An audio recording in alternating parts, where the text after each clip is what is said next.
Hey everyone, Kyle Erickson here. This is my shiny new YouTube studio setup. There are a few reasons that I wanted to make a 2023 setup video. One is because I did the same thing last year and I thought it would be fun to record how this changes over time with gear and just with whatever space that I'm in. And two, I wanted to show how much more functional this space is than it was before, and hopefully provide some inspiration for other folks as well. A lot of what I have here is actually inspired by videos like these ones, so I think it can be valuable for people out there trying to do the same thing. Maybe you think of something that you never thought of before, or if you're just curious as to how I film everything, this will sort of give you an idea of what that looks like. With that said, let's dive in. Okay, so let's just start off with the space itself. If any of you have seen my previous videos, although this does look a lot different, this is the same exact space that I was in before. The big difference is everything in here is now set up permanently, minus a couple of things that I have to pull out specifically for sitting in front of a camera. If you've been around the channel for a while, you might know that each time that I wanted to record anything in here, I had to pull out everything and set it all up and then tear it all back down again when I finished. And that whole process added about 45 minutes when I filmed any talking head videos. So I really wanted to streamline that whole process and make some other things easier as well. The stuff like filming B-roll or having a place to take photos or do thumbnails, and just in general having a space that's much more functional. So a lot went into thinking about this space. So let's just start off by looking at the things that you can see in the frame, as it's the most obvious difference that everyone can see in this room. Behind me is an industrial shelf that I bought at Canadian Tire, but if you're in the US or somewhere else, they have Husky model ones that are at Home Depot that are pretty much the same thing as this. I took out the mesh shelving in the middle two racks and bought some sanded fir plywood and stained it myself this dark walnut color, with the idea being that I could use the top shelf for filming B-roll, acting as a little workbench, maybe taking photos, that kind of thing. The shelf below that I'm just using to put gear on or things that I use semi-frequently or want to use more often that I can easily access. And the top and bottom shelves above and below that, I'm just using to store product boxes and gear and random stuff that I use a lot less frequently. I'll probably clean up that a little bit more here and there over the next couple of weeks. I just haven't had a whole lot of time to get everything exactly how I want it. For the backing on this main section here, I have two boards that run along the back that are also stained, and I used 3 IKEA pegboards in the middle. I already had these kicking around. The only thing was they were white before, so I painted everything matte black and attached them to the boards along the top and bottom. The pegboard itself has a little charging station on the left side here. This room was getting to be a disaster with outlets used all over the place, and I'd have batteries everywhere and not know which ones were charged and which ones weren't, so this is really made to not only look good, but to centralize everything related to power into one spot. On the right side, there's just a set of headphones and there's a little shelf above it that I don't have a lot on right now. There's just some odds and ends like SD cards and lens caps and a GAN charger. On the bottom half, there's some cables that I use for a lot of testing and charging, but overall there's just not much there yet, and I'm sure that will likely evolve over the next little while as I get in here and use this space some more. The middle section has a few camera lenses, which will also be swapped out as I get more Sony lenses.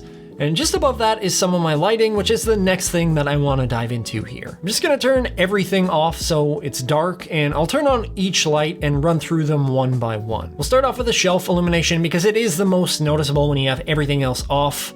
On the other side of the first two shelves, I have Govee RGBIC strip lights that light up the shelves, so even with all this other stuff off, I can still see everything that's on the shelves. I bought a pack that had 2 sets of 16-foot strips, thinking that I'd use one for each shelf, which I did. The only problem that I had was each strip is wired to the same remote, and they don't really give you any slack between them, so I ended up cutting the wire and soldering in a cable so I had enough length between each shelf. I do like to leave these a cooler white color, but they are addressable, so if I wanted, I could have multiple colors within the same strip. I just find that with warmer colors, they don't light things up as well. And because there's so much dark within this shelf, it takes a lot more light to brighten things up. So I may eventually move something to like what's on the pegboards here, which is the Nanlite Pavo tubes. Both of those are strapped to the wall with Velcro, so it's really easy if I want to pull them off and use them for something. The top one is the newest one that I just purchased. And I did want to mention, for anyone that's looking for cheap tube lights, This one specifically is super affordable and has great light. It's the Nanlite PavoTube T87X and it's only $95. I got mine on sale, I think for $76. And in comparison, if you look at the light below it, the PavoTube 15C, regular price is about double that, and it is a foot shorter. The 15C does get quite a bit brighter, but the T87X gives off a nicer light in my opinion. If you get up close to each of them, if you look on the 15C, you can kind of see each individual LED close up, where on the T87X you can't. I really like the look of those right now, but probably my favorite light out of all of these is just out of frame over the top of me right now. And that is the Amaran P60C LED panel light that I've got mounted on this 7-foot wall-mounted boom pole. I first saw a wall mount like this in a Done and Did It video where I was looking for some inspiration. And what I love about this is it's so versatile with the space, and it's one less stand that I have to worry about on the floor. Right now, I have this panel light kind of serving a dual purpose where I've got it mostly pointed behind me, trying to brighten up the back wall a bit, but it also has just enough spill to act as a hair light to separate me a little bit from the background. This arm is just screwed into a stud in the wall and can move up and down and swivel as well. So besides filming talking head like this, I can use it for filming B-roll on either the bench behind me or at my desk. The P60C itself is a really nice little light. It's got 60 watts power output and it can do full RGB as well, but I mainly keep it at daylight temperature. That replaced my old Neewer RGB 660 panel light that I now use as a fill light. I used to use this newer panel a ton before owning the P60C for filming B-roll and for my hair light. And anything where I needed a bit of light, but I didn't want to drag around my key light with a big softbox.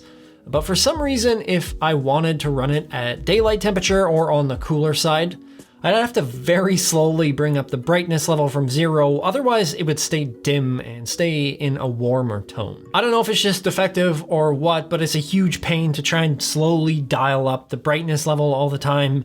I have to do it 4 or 5 times to get it to where I wanted to, so using it in RGB mode like this, it's totally fine and I don't have to worry about that anymore.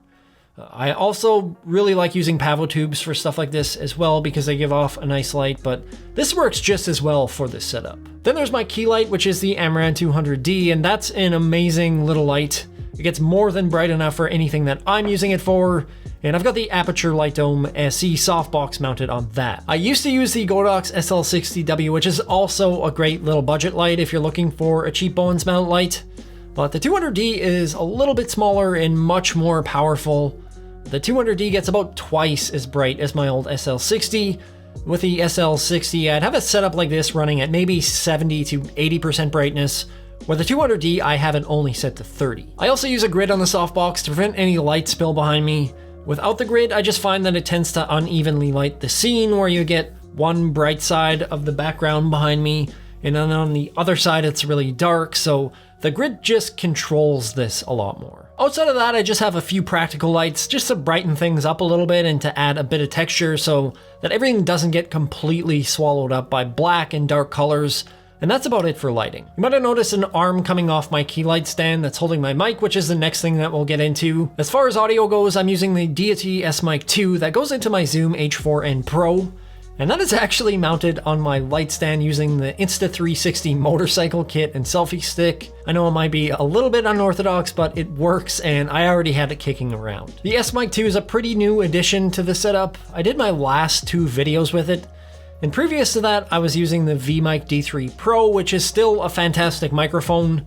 There isn't a ton of difference between the two, to be honest, but the S-Mic 2 I find does sound a little bit better, and it's a true XLR shotgun mic that's great for setups like these. I was using the D3 Pro just like an XLR mic, in that I was running an XLR to 3.5mm adapter and using a TRS cable out from the D3 Pro to the H4n Pro, where I'd have it set to phantom power, and that worked well enough, but I wanted something that was better suited for how I had my audio set up. The D3 Pro is much better for an on-camera mic, and I'll probably continue to use it that way outside of the space. I was initially looking at a couple of other mics like the Sennheiser MKE600 and the Rode NTG5, but the S-Mic 2 is a bit cheaper, especially if you can find it on sale. And I also found that while I was researching mics, it seemed like the S-Mic 2 was the best for voices similar to mine, that are a bit more tenor sounding. The S-Mic 2 does a great job at isolating my voice with it being very directional, but there's still a lot of reflection or echo in this room with it being pretty empty outside of this back wall.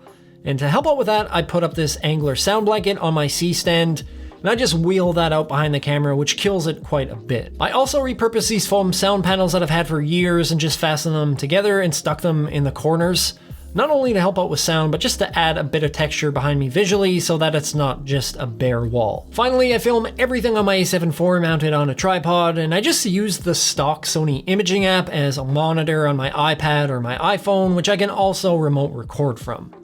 I've tried a few third-party apps people have suggested, but for some reason they just don't want to work with my iPad specifically, and the one made by Sony is kind of finicky, but it does do the job. On the a7 IV, I have the Tamron 28-75 G2 f2.8 lens, which I love, with a Moment Cinebloom filter to give things a softer look and to add a little more volume to the light. I upgraded to the Sony a7 IV last year from the Fujifilm X-T4, and I've been loving it so far. For setups like this, the autofocus is amazing and the dynamic range is awesome, and overall I just like it a lot more than my Fuji. The camera also has a skin on it from AlphaGuard just to make things stand out a little bit more and protect it from scratches. And right now it's mounted on this teleprompter, the name of which I don't want to even attempt to pronounce. I picked that up off Amazon, and that fits a 12 to 13 inch screen and has been great. I can shoot wide angle shots without it showing up in frame, which is not super common for a teleprompter. And for the screen, I use a phone with some voice activated software that I've been working on for the past little while. I use a teleprompter somewhat uniquely in that I tend to read from it for a little while and go off script. So for me, having something that has voice-activated scrolling is really important. I don't want it to auto-scroll where it feels like I have to follow the speed of a traditional teleprompter app, so having something with speech recognition allows me to just go at my own pace without having to worry about following anything. It's more of a guide in that sense, I guess, where I'm still able to keep everything very natural sounding. The way that all works is pretty complex, and I'm still working out the kinks in the software before I put it into beta testing or into any app stores, so hopefully I can give an update on that in a couple of months as I pick away at it. I'm really excited about using this space more and having everything being a lot more functional, which I'm hoping results in better content and saves me a bit of time so I can focus on providing more value in the content as well. If you have any questions about that or any of the setup, feel free to drop a comment down below. Next week, we're getting back into some tech gear, so stay tuned for that. If you enjoyed this video, help me out by giving it a like. If you're new to the channel and you'd like to see more tech-related content, or if you want to share inspirational quotes with each other as we work out to Eye of the Tiger, please subscribe. Thank you so much for watching, and I will see you in the next upload.